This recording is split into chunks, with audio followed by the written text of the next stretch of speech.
Et salut à tous, j'espère que vous allez bien. Alors aujourd'hui on va reparler des GPU Intel, on va voir ce qui se passe du côté des drivers et quelle évolution on a eu depuis la sortie des cartes en fait. Est-ce que les drivers se sont améliorés?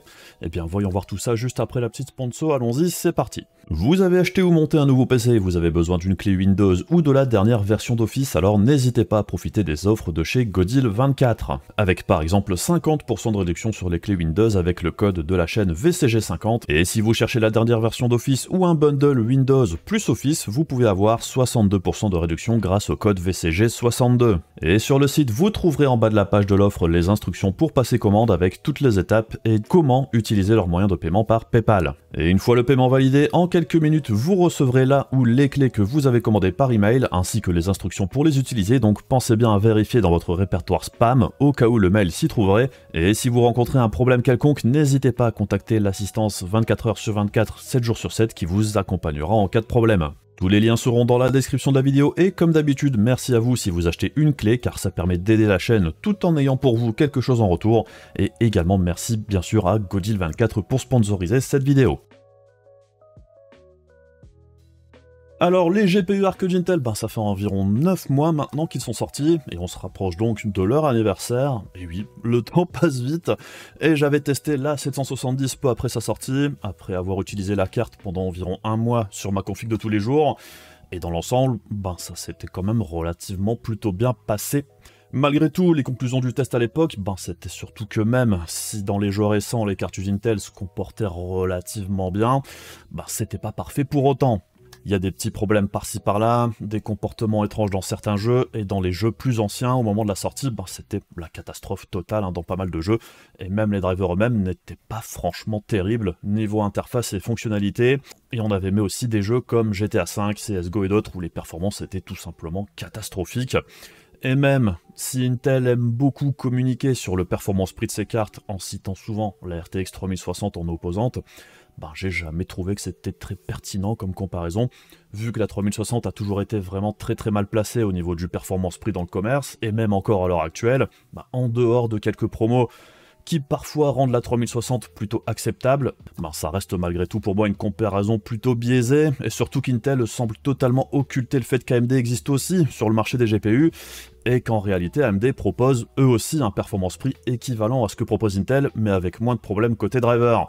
Donc bon, pour moi, le ratio performance-prix désagrément avec les GPU d'Intel n'était tout juste pas là au moment de la sortie des cartes vu les tarifs demandés. Mais bon, c'est vrai que depuis la sortie, les tarifs ont pas mal baissé. On a même eu pendant un bon moment, par exemple chez Grobil, il y avait la 770 16Go à 300 balles et la 750 à 220 €. Les prix sont malheureusement remontés depuis, ce qui rend toujours vraiment très compliqué, je trouve, le placement tarifaire à l'heure actuelle par rapport à ce que propose la concurrence. Mais bon, selon les promotions, c'est vrai que les cartes d'Intel ne sont pas totalement inintéressantes tant que l'on sait plus ou moins où on met les pieds. Mais bref, le but de la vidéo d'aujourd'hui, c'est surtout de montrer l'évolution des drivers, quelle performance en plus on peut attendre vis-à-vis des drivers de sortie, et est-ce que les anciens jeux fonctionnent aussi mieux qu'auparavant. Donc j'ai rebench une cinquantaine de jeux avec les premiers drivers et les derniers drivers en date en 1440p détail élevé pour voir justement où est-ce qu'on en est à l'heure actuelle et si certains des problèmes que j'avais rencontrés à l'époque sont moins présents, est-ce qu'ils sont réglés ou pas du tout. Alors déjà les drivers eux-mêmes, un des gros reproches que j'avais pu faire à la sortie, c'était que les drivers étaient en mode overlay et on pouvait pas vraiment bouger la fenêtre et ça rendait l'utilisation particulièrement pénible de l'interface. Alors la bonne nouvelle ici, c'est qu'Intel a changé ça. On a maintenant les drivers en mode fenêtre classique, on peut la bouger, on peut la resize, tout ça, et on peut toujours faire un overlay si on en a envie, donc maintenant on a le choix, et ça c'est plutôt cool. Par contre les drivers, enfin tout du moins la partie software des drivers me paraît toujours quand même franchement un petit peu inutile. Vu le peu de réglages de toute façon qu'on peut changer dans les drivers, l'intérêt d'installer l'interface, elle est proche de zéro. Et j'avoue qu'en réalité, que même moi, quand je teste mes cartes Intel, j'installe même pas l'interface, puisqu'en réalité, elle ne me sert absolument à rien. Tout ce qui est résolution, tout ce qui est réglage des hertz par rapport au moniteur et tout ça, je peux faire ça sous Windows directement.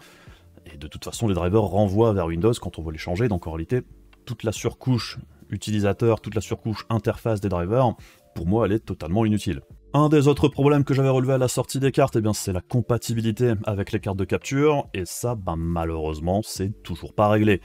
puisque bon, les drivers Intel forcent l'utilisation du HDCP, c'est la protection du HDMI, et le souci c'est qu'on peut pas désactiver le HDCP, donc par exemple avec ma carte de chez Avermedia, ben c'est impossible de brancher la carte d'Intel et capturer avec. Alors ça fonctionne avec d'autres cartes de capture d'autres marques, mais ce sera pas le cas du coup pour tout le monde, la compatibilité n'est pas universelle, et je dirais que la moindre des choses, ben, ce serait de pouvoir désactiver le HDCP dans les drivers, comme c'est le cas chez les concurrents, pour plus avoir le problème. Et un autre problème avec les drivers, ben, c'est la stabilité des drivers dans les jeux, et on a quand même assez régulièrement des plantages en jeu, surtout quand on va Alt-Tab par exemple. Alors, le Alt-Tab, hein, ça peut planter aussi avec les cartes des autres marques, mais c'est vrai que ça arrive quand même beaucoup plus souvent avec les cartes de chez Intel qu'avec les cartes des concurrents. Il y a aussi un truc bizarre avec les chargements, dans certains jeux, ben avec les cartes d'Intel, on a des temps de chargement vraiment anormalement longs, et c'est pas le cas avec les cartes des concurrents, et on sait pas trop pourquoi, puisque par exemple, comme on va le voir après, ben il y a Halo Infinite, le jeu met vraiment hyper longtemps à se charger lors du premier lancement, et ensuite il plante, donc le jeu est totalement injouable. Mais en plus de ça, on attend genre 5 minutes pour voir qu'il est injouable. Et même en redémarrant le jeu plusieurs fois de suite, ben ça plante toujours. Pour moi, à l'heure actuelle, le jeu Halo Infinite est totalement injouable. Puisque bon, il y a aussi d'autres jeux qui vont planter plusieurs fois, et après on va pouvoir jouer quand même. Par exemple, j'ai testé BattleBeat, ben j'ai dû relancer le jeu au moins 5 fois pour pouvoir y jouer correctement, mais au final, il est jouable, mais ce sera pas le cas dans tous les jeux. Un autre bug que moi j'ai jamais eu mais qui apparemment existe, ben c'est de la désynchronisation au niveau de l'affichage, et c'est une désynchronisation, enfin verticale, ça fait une barre au milieu de l'écran en fait, et c'est de la désynchronisation, enfin ça fait du tearing. Et apparemment ce problème est toujours présent. Alors peut-être que chez certains ça le fait et d'autres ça le fait pas, moi je suis jamais tombé dessus, mais apparemment le problème existe réellement. Un des autres problèmes avec la carte, bon c'est pas un énorme problème à l'usage je dirais, mais c'est par exemple si vous faites du monitoring, si vous voulez regarder la consommation de la carte, ben la consommation qui est rapportée par la carte elle-même est incorrecte. Et il manque environ 50 watts de conso par rapport à ce qu'elle consomme vraiment. Donc je le rappelle quand même malgré tout, puisque parfois j'ai aussi vu des gens qui parlaient de la consommation des cartes Intel en disant la carte consomme 170 watts. Non, c'est pas vrai. En réalité, la carte consomme bien environ 220 watts. Ça tourne entre 200 et 220 la plupart du temps. C'est juste que les consommations rapportées ne sont pas les bonnes, ou tout du moins il manque une partie de la consommation, comme c'était le cas avec les cartes d'AMD sur la génération précédente. Et un des autres gros problèmes qui est toujours présent avec la carte et qui sera probablement toujours présent avec les cartes d'Intel, ben c'est qu'on a forcément besoin du resizable bar pour avoir les meilleures performances possibles. Et ça c'est quand même un gros problème puisque du coup, ben, il vaut mieux totalement éviter d'acheter une carte d'Intel si vous avez une config un petit peu plus ancienne où le resizable bar n'est pas présent. Et ça limite du coup fortement l'intérêt des cartes d'Intel pour donner par exemple un petit coup de fouet à une config un petit peu vieillissante en changeant juste le GPU. Et dans ce cadre-là, ben, je dirais il faut juste tout simplement mieux aller voir les cartes des concurrents et éviter les cartes d'Intel. Donc bref, même si la plupart du temps, ben, ça se passe relativement bien avec les cartes d'Intel, il reste quand même malgré tout des bugs divers qui existent toujours, rien qu'au niveau des drivers, et il serait quand même temps que certains soient corrigés depuis 9 mois, et j'espère qu'ils seront corrigés assez rapidement. Sinon, comme je le disais dans le début de la vidéo, ben j'ai testé une 50aine de jeux avec les tout premiers drivers et les derniers drivers en date pour voir ce que ça donne au niveau du gain de performance dans les jeux. On va pas voir les FPS et tout ça, on va juste voir le pourcentage d'amélioration avec les derniers drivers par rapport aux plus anciens, et voir ce qui a évolué depuis. Les performances globales de la carte, on sait toujours que ça se situe la plupart du temps entre une 3060 et une 3060 Ti. Ça n'a pas vraiment changé depuis la sortie de la carte. Sinon, en parallèle de ça, j'ai aussi fait quelques captures où j'essaye quelques anciens jeux vite fait pour voir un petit peu comment ils fonctionnent, est-ce qu'ils se lancent, quelles sont les performances. Alors c'est pas des tests très poussés, mais c'est juste pour voir comment la carte se comporte maintenant dans le plus de jeux possible, avec des jeux plus ou moins vieux, des jeux DirectX 9, des jeux DirectX 8 même, des jeux DirectX 10, 11. J'ai vraiment testé plein de jeux différents, bon alors j'ai pas tout capturé, mais ça permet de voir un petit peu comment la carte se comporte, puisqu'une des grosses évolutions dans les drivers de chez Intel, c'est l'amélioration des performances dans les jeux plus anciens, dans les jeux DirectX 9 particulièrement, puisque depuis la sortie des premiers drivers, Intel utilise maintenant un autre type d'émulation de DirectX 9 que celui qui était là à la sortie, et dans l'ensemble, ça semble quand même beaucoup mieux fonctionner que ce qu'on avait eu à l'époque. Là, par exemple, sur Halo Infinite, c'est un petit peu la catastrophe. Parce que normalement, ce chargement-là, ça va beaucoup plus vite. Je crois qu'on va mettre en accéléré parce que ça dure au moins 5 minutes. Et normalement, ce qui se passe, c'est que ça crache après. Donc c'est forcément absolument génial.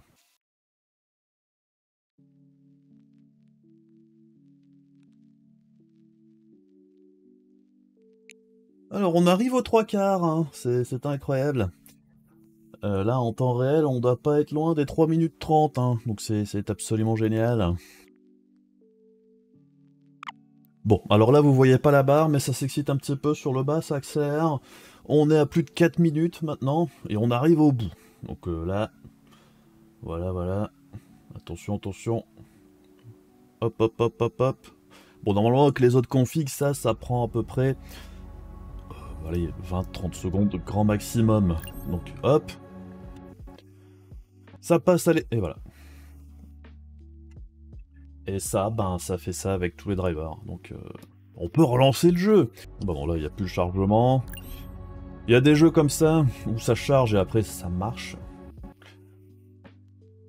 Ouais, bon, voilà, ça replante, donc ça marche pas, quoi, en gros. Hein. C'est impossible de jouer à Halo Infinite pour le moment. Bon, ici, on va essayer BattleBeat, qui est un jeu qui marche pas trop mal en ce moment. C'est une sorte de Battlefield avec beaucoup plus de joueurs et avec un style graphique assez particulier. Normalement, ça devrait tourner de manière plutôt correcte. Et là, j'ai un joli écran blanc. Qu'est-ce qui se passe? Qu'est-ce qui se passe? Est-ce que c'est un plantage? Est-ce que c'est un bug? Est-ce que c'est un jeu qui ne marche pas? On y retourne. Ah, du coup, si ça se lance. Allô? Allô, le jeu? Allô? Bon. J'ai quand même l'impression qu'on a un petit problème. On va tenter de relancer, des fois ça peut marcher. Bon là c'est un peu plus prometteur que tout à l'heure. Déjà ça charge. Donc là on est en 1080p. On est connecté. On a le son, c'est une autre histoire. C'est la fin de la map, formidable. Bon, après le prochain chargement, on devrait pouvoir jouer. À moins que ça plante, comme ça a l'air d'être le cas ici. Point important à rappeler, c'est comme vous venez de le voir, c'est du Direct 3D11. Car Intel n'aime pas trop Direct 3D11. Et là, sur ce jeu-là, ça a l'air quand même de mal se passer. Bon, dernière tentative sur Plantage Simulator. On verra bien ce que ça donne. J'ai pas grands espoirs, mais j'aimerais bien au moins voir si le jeu tourne. Bon, là, on est bloqué à 60 FPS parce que je crois qu'il y a la V-Sync. Ah, mais... D'accord. Bon, on va changer la résolution. Enfin, V-Sync. V-Sync, off. Paf. Ok, ça change rien. Qu'est-ce qu'elle s'est vraiment enlevée? Je ne sais pas. Max FPS 1400. Voilà. Bon, ça semble fonctionner. Je dis bien ça semble. Donc oui, l'intérêt du jeu, ben, c'est que comme c'est très simpliste graphiquement parlant, ça tourne sur à peu près n'importe quoi. En tout cas, après 50 000 plantages, ça a l'air de fonctionner. Donc c'était laborieux, mais au moins ça tourne. Donc bref, le bilan sur BattleBeat jusqu'ici, c'est premier lancement plantage, deuxième lancement on a été un petit peu plus loin, troisième lancement on a pu charger la map il me semble, quatrième lancement on a pu jouer au jeu, et ça tournait relativement bien, jusqu'à ce qu'on alt tab. Là on va... Là on va réessayer. Bon, la bonne nouvelle c'est qu'au bout de 5 plantages le jeu semble marcher. Et ça... c'est une bonne chose. J'avoue que c'est un peu désespérant là les 3-4 plantages de suite. Le frame time a l'air correct, on n'a pas trop de fluctuations. Bon, le jeu est très light aussi. Hein. Mais ça n'empêche pas, des fois on a des jeux très light qui tournent très très mal.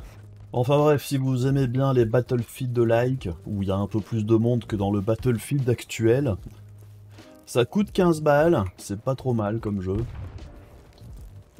Et on peut faire des squads avec 8 joueurs, donc si vous avez beaucoup d'amis, vous pouvez jouer tous ensemble et ça c'est cool.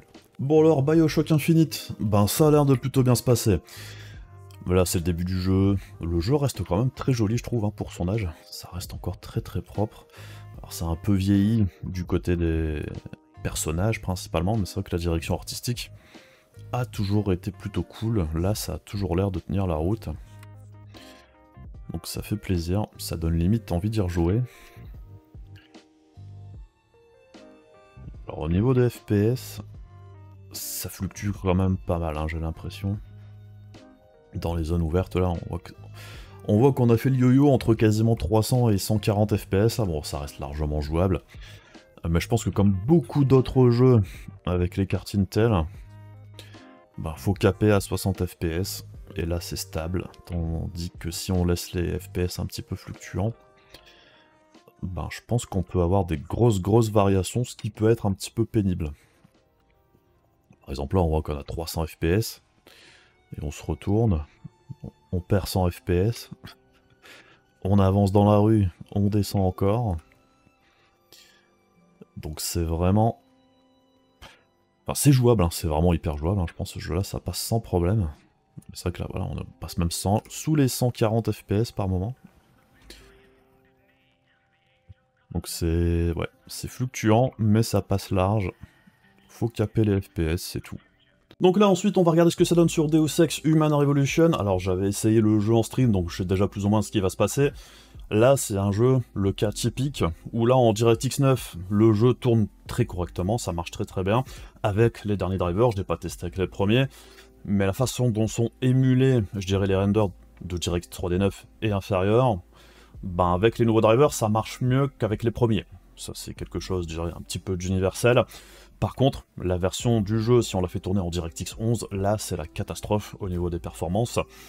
Et un des gros problèmes aussi, ben c'est un petit peu comme avec Halo Infinite tout à l'heure, les chargements sont vraiment méga longs avec la carte Intel, alors qu'avec les GPU des concurrents c'est pas le cas. Donc je sais pas pourquoi, hein, il y a des chargements beaucoup plus longs avec les GPU d'Intel dans certains jeux, et même pas forcément des jeux anciens, c'est totalement random. Donc voilà, bon là j'ai pris une vieille sauvegarde, hein, je sais plus du tout comment on joue. Bref, là ça tourne correctement, vous pouvez le voir, hein, on est autour des 150-200 FPS la plupart du temps, ça pose pas de problème, le jeu tourne. Alors ouais, ça a pris un coup de vieux aussi, hein, à l'époque ça paraissait magnifique. Sûr que maintenant, la 3D réaliste, je dirais, c'est ce qui vieillit le moins bien par rapport à Bioshock Infinite par exemple, qui a beaucoup mieux vieilli que celui-ci. Donc là, par exemple, s'il y avait que le render direct 3D 9, on pourrait dire, bah c'est correct, hein, ça tourne. Ça le fait, c'est plutôt cool. On va redémarrer maintenant en direct 3D 11 et vous allez voir ce que ça donne. Alors voilà, là on est en direct 3D 11, on a relancé la même sauvegarde, on est à l'endroit où on s'était arrêté. Et là tout de suite on voit que ça se passe beaucoup moins bien, puisqu'au niveau des FPS on est aux alentours des 30, le frame time on voit déjà que c'est très instable selon ce qu'on regarde, hein. Si on regarde le ciel, les FPS s'améliorent et encore que c'est pas terrible.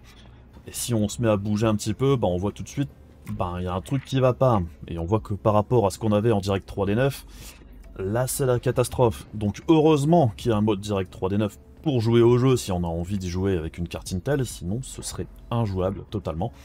Parce qu'on va pas jouer à ce type de jeu à 9 FPS, hein, c'est absolument immonde. Bon, là on est sur la suite de Deus Ex Human Revolution, c'est Mankind Divided ici. Alors, ce que l'on peut voir, c'est qu'il y a un benchmark intégré, et on voit qu'au niveau des FPS, on tourne aux alentours des 90 ici. On est sur Direct 3D 11, il y a aussi un mode Direct 3D 12, on va regarder ce que ça donne après. Alors, c'est un jeu plus moderne au niveau du moteur, hein, que l'ancien jeu, plutôt logique.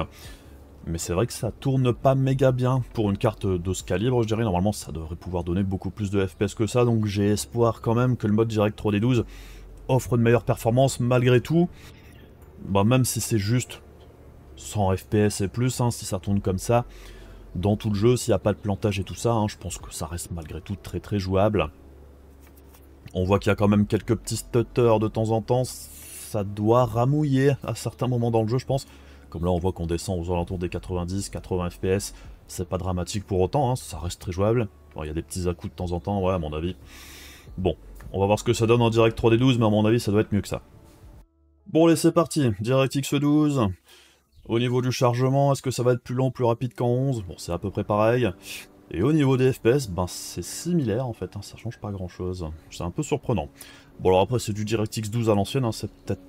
C'est vrai qu'à l'époque on mettait jamais DirectX 12 en fait parce que ça tournait toujours moins bien que le mode DirectX 11 dans la plupart des jeux. Là ça a l'air kiff-kiff. On a des petits à-coups. Ouais, ça change pas grand-chose, hein. Au niveau des performances, ça a l'air d'être quasiment la même chose. voire même exactement pareil, voire peut-être même un petit peu pire au niveau des à-coups, encore que non, ça a l'air d'aller.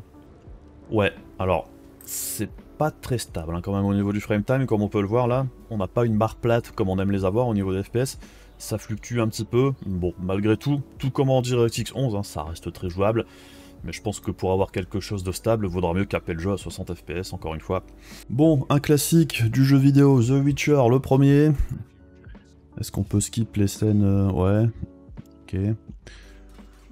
Bon, j'ai pas mis ma sauvegarde, mais j'avais fini le jeu à l'époque. Et il était d'ailleurs plutôt long. Et là, ça a quand même l'air de tourner. Là, il faut prendre l'épée dans le machin, là. Ouais, alors, le problème de jeu, hein, c'était les combats, hein, qui étaient pas... C'était un peu étrange, parce que c'est plus un jeu de rythme qu'un jeu de combat classique. Niveau des fights. Et ça plaît pas à tout le monde. Bon, malgré tout, au niveau des FPS, là, ça a l'air d'aller, donc c'est du direct 3D9, encore une fois. C'est vrai que ça fait un paquet de jeux des 3D9, hein.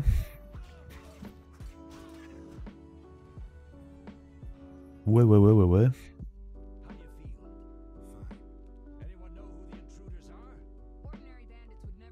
Avec Triss, évidemment, qui a des arguments à faire valoir.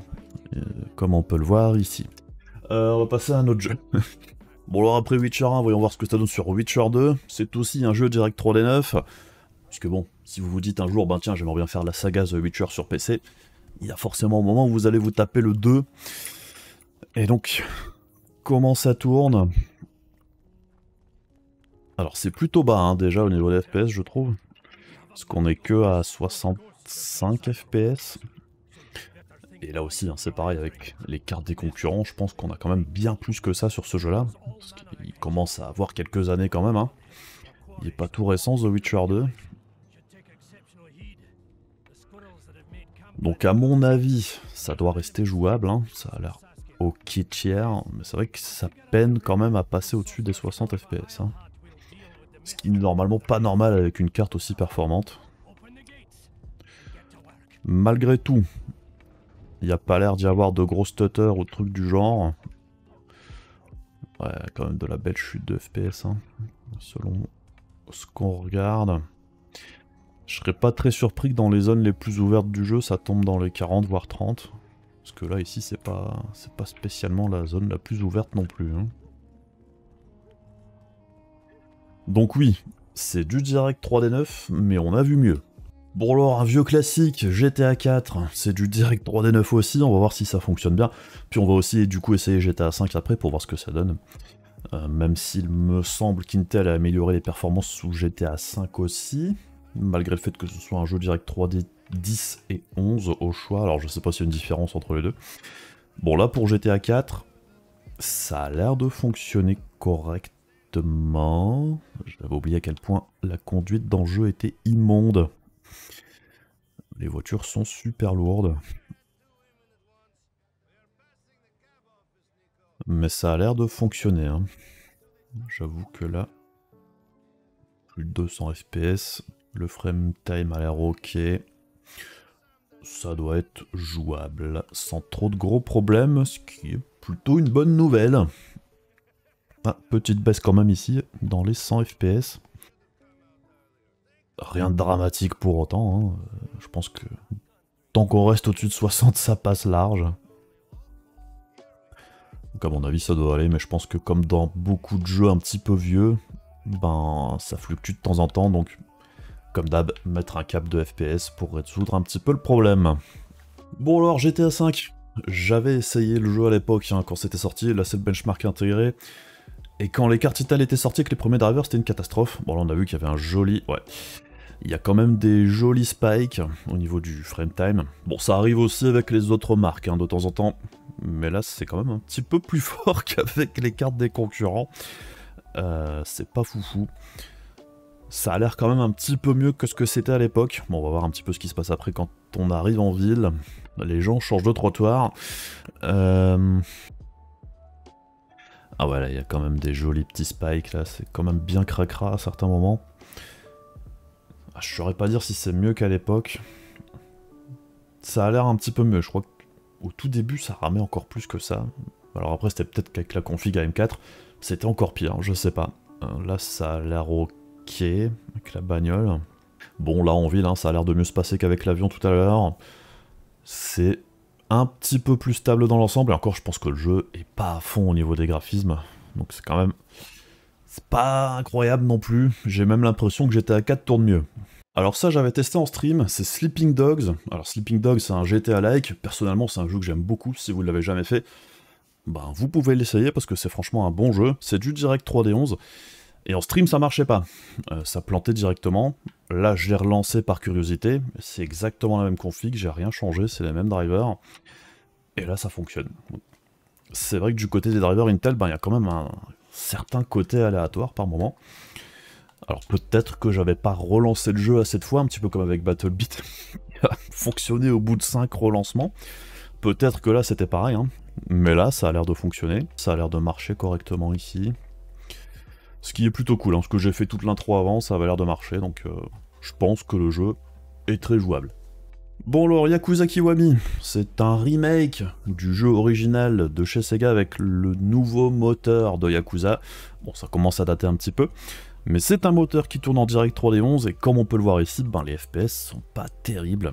Et c'est malheureusement quelque chose qui arrive très très souvent avec les jeux DirectX 11, avec les cartes Intel. Ben, comme on le voit ici, encore une fois. On a des chutes quand même bien en dessous des 60 FPS, même si, bon, concrètement, ça reste jouable, mais pas non plus hyper agréable, et avec les cartes des concurrents, on a quand même des performances bien meilleures que ça. Bon, ouais, c'est quand même hyper instable, hein, au niveau des FPS, c'est un petit peu dommage.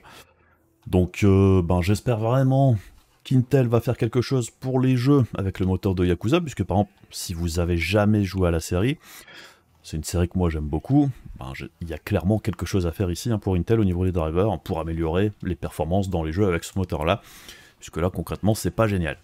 Donc après tout ça, ben, allons voir maintenant ce que ça donne du côté des performances dans la cinquantaine de jeux que j'ai pu bench avec les anciens et nouveaux drivers. Alors, comme vous pouvez le voir ici, ben déjà, on a deux jeux où on retrouve 100% d'amélioration. Alors tout simplement parce que les jeux en question ne démarraient pas avec le premier driver. Du coup, ben, ça fait 100% de gain, mais c'est pas vraiment un gain grâce au driver, hein, c'est juste que ça fonctionnait pas avec les vieux. Ensuite, le plus gros gain qu'on peut observer, ben c'est Spider-Man Miles Morales, mais je dirais que là aussi c'est à tempérer, puisque le jeu est sorti après les premiers drivers de la carte, ce qui explique que le gain de performance avec les drivers plus récents est assez énorme. Mais au moment de la sortie du jeu, je dirais que les performances n'ont pas vraiment beaucoup évolué depuis. Par contre, pour GTA 4, Total War Warhammer 3, Resident Evil Village, CSGO, Formula 1 2022, donc 5 jeux avec plus de 25% de gain par rapport aux drivers de sortie, et ça c'est tout de même très appréciable. Et on sait qu'il y a aussi d'autres titres, hein, où il y a eu de gros gains de performance par rapport aux drivers qui étaient sortis avec la carte. On retrouve ensuite 6 jeux avec des gains entre 10 et 25% de perf, ce qui est vraiment très très bon, hein. 10 à 25% de perf en plus, ça peut être une déclinaison de carte graphique de gagner par rapport à ce qu'on a vu à la sortie, ça c'est toujours très appréciable. Et on a aussi 18 jeux où au niveau du gain on est en dessous des 10%, bon alors là c'est toujours bon à prendre, hein, mais c'est quand même beaucoup moins impressionnant que ce qu'on a au-dessus. Après 10% de gain par les drivers, c'est toujours un très bon chiffre, et c'est vrai que c'est une belle évolution.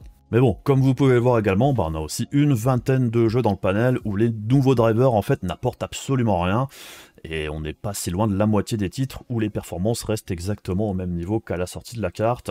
Alors c'est pas forcément dramatique, puisqu'il y a des jeux où les performances étaient tout à fait correctes à la sortie, et dans ces jeux-là les performances restent toujours plutôt bonnes, mais ça montre surtout que les gains de performance avec les drivers, bah, ils ne sont pas généralisés.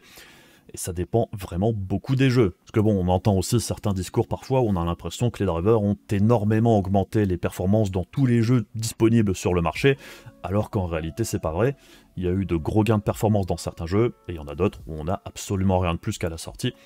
C'est vraiment très dépendant des améliorations qu'Intel a apportées dans la plupart des jeux. Sinon, une autre observation, alors je sais pas, hein, mais je trouve quand même qu'avec mon A770, ben, c'était globalement plus stable en jeu avec ma nouvelle config en AM5 qu'avec ma config en AM4 à l'époque, même avec les premiers drivers.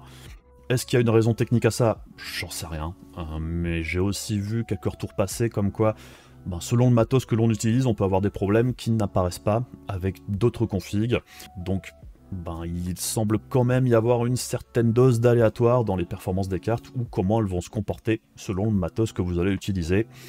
Après, je peux pas vraiment faire plus de retours que ça, puisque j'ai pas 50 000 configs pour pouvoir tester la carte et voir ce que ça donne. Donc bref, là c'est juste une observation. Pour moi, j'ai quand même trouvé que dans certains jeux où j'avais noté des problèmes de stabilité du frame time par exemple, bah là même avec les premiers drivers, ça fonctionnait mieux qu'à l'époque. Sinon, plus globalement, après avoir fait tous ces tests, bah, je trouve quand même que les drivers Intel sont en grand progrès depuis la sortie, particulièrement sur les anciens jeux où pour la plupart c'est maintenant tout à fait jouable pour tout ce qui est DirectX 9. Malgré tout, dans certains jeux, les performances restent quand même très fluctuantes et bien en dessous de ce que les cartes des concurrents pourraient proposer. Mais c'est jouable la plupart du temps, il faudra juste caper les FPS par exemple. Par contre, pour les jeux en DirectX 11, ça reste quand même vraiment hyper aléatoire. Alors il y a des jeux où ça passe bien, d'autres où c'est toujours une catastrophe totale. La bonne nouvelle, c'est que souvent dans ces jeux-là, on peut passer sur DirectX 9, mais il y a aussi certains titres où c'est pas le cas. Et là, si on est bloqué en DirectX 11 et que ça tourne pas bien, bah, en dehors d'attendre qu'Intel améliore la chose avec un nouveau driver, bah, on est coincé, et ça fait jamais plaisir. Donc oui, pour les vieux jeux, c'est beaucoup mieux qu'avant dans l'ensemble, mais les cartes des concurrents gardent quand même un gros avantage pour la tranquillité d'esprit, je dirais, et une compatibilité plus grande, et une grande stabilité aussi. Et si vous visez une carte Intel et que vous jouez à certains jeux un petit peu plus anciens de manière régulière, ou que ce sont des jeux vraiment très importants pour vous, bah renseignez-vous quand même pour voir si le jeu fonctionne bien avant de passer à la caisse. Sinon, dans les jeux récents ou en DirectX 12 ou Vulkan, bah ça tourne généralement correctement, mais il reste quand même malgré tout des problèmes de temps en temps, comme par exemple avec Halo Infinite qui se lance tout simplement pas à l'heure actuelle. On avait aussi eu un patch de The Last of Us Part 1 qui avait fait foirer le fonctionnement des cartes Intel complètement, le jeu se lançait plus. Ça a été réglé depuis, et on a aussi des jeux où le frame time reste toujours vraiment beaucoup moins bon que sur les cartes d'AMD ou d'NVIDIA. Donc là aussi, sur les jeux plus récents, ça fonctionne pas mal, mais on est toujours en dessous de ce que les concurrents proposent au niveau de la stabilité de l'affichage. Donc tout comme pour leur sortie, personnellement je recommanderais toujours pas les cartes d'Intel pour un utilisateur lambda ou qui n'est pas prêt à avoir des bugs ou désagréments plus souvent qu'avec les autres marques. Pareil pour quelqu'un qui fait vraiment beaucoup de jeux plus anciens, ben c'est également des cartes tout simplement à éviter. Mais bon, si tous ces petits problèmes potentiels ne vous font pas peur, ou que vous arrivez à mettre la main sur une carte ARC à vraiment très bon prix, et que tous les désagréments possibles vous paraissent pas si insurmontables que ça, pourquoi pas, hein. Dans la plupart des jeux modernes, ça fonctionne vraiment pas si mal, et dans les jeux anciens, maintenant, c'est plutôt jouable, en capant les FPS, je pense, la plupart du temps, mais c'est jouable. Donc dans l'ensemble, ça reste malgré tout des cartes à acheter vraiment en connaissance de cause, et si vous êtes prêt à accepter tous les petits problèmes que l'on peut avoir avec les cartes, ça reste un produit qui est utilisable. C'est juste qu'il y a quand même pas mal de faiblesses et il faut en avoir conscience avant de passer à l'achat. Et on espère quand même que les drivers continuent d'évoluer même après la sortie des futures générations chez Intel qui n'abandonnent pas totalement cette première génération. Puisque ça c'est pareil, pour l'instant on a des mises à jour régulières, mais est-ce que ça va continuer d'être le cas par la suite? Et est-ce que les futurs drivers avec la nouvelle génération profiteront aussi aux premières cartes qui sont sorties dernièrement? Ça malheureusement on n'en sait rien. Enfin bref, je pense qu'on a fait un petit peu le tour pour aujourd'hui pour les cartes d'Intel. Dites-moi dans les commentaires si vous avez apprécié ce type de vidéo. Est-ce qu'il faudrait qu'on refasse encore une fois un refresh dans quelques temps pour voir si les nouveaux drivers, enfin les futurs drivers, améliorent encore la chose? Et puis on essaiera de refaire ça dans quelques mois, voir comment ça se comporte. Et bien évidemment, on essaiera de suivre aussi les futures sorties de cartes Intel, que ce soit un refresh ou une nouvelle génération l'année prochaine. On regardera bien évidemment comment ça se comporte, et s'il y a des améliorations aussi, sur les drivers eux-mêmes, les cartes de capture et tout ça. Enfin bref, comme d'habitude, si la vidéo vous intéressait, n'hésitez pas à faire les trucs pénibles de YouTube pour soutenir la chaîne, et on se retrouve très rapidement pour d'autres vidéos. Des bisous à la prochaine, salut!